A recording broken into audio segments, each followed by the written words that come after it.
يعني الحال حالنا كحال المواطنين هنا.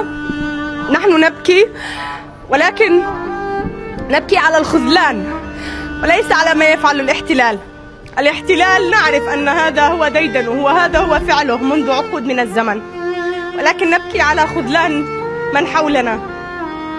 قبل قليل هنا أتت وصرخت أمام كل عدسات الإعلام تسأل أين العرب.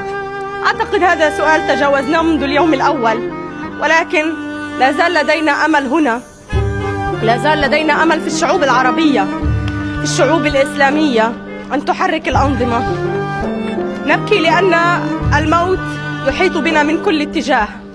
قبل قليل زميلنا محمد عشو هو المونتير الذي يقوم بمونتاج التقارير التي تصل إليكم.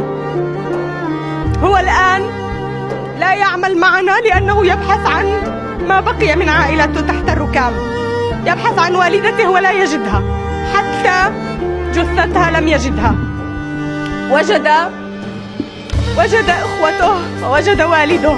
أخوته الآن داخل المستشفى بين الحياة والموت، ووالدته حتى اللحظة لم يجدها.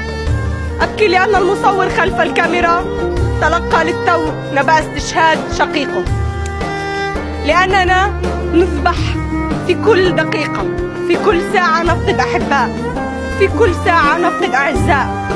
أنا الآن معكم، زوجي ودعني وعاد لأولادي، لا أعرف إذا كان سيصل أم لا يصل، لا أعرف متى سيأتي أولادي هنا شهداء.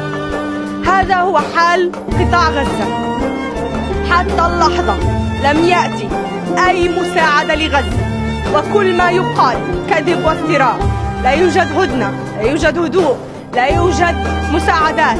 حتى المكان الذي قال الاحتلال أنه آمن منذ أمس حتى هذه اللحظة كل المجازر ترتكب هنا في دير البلح حيث نتواجد الآن.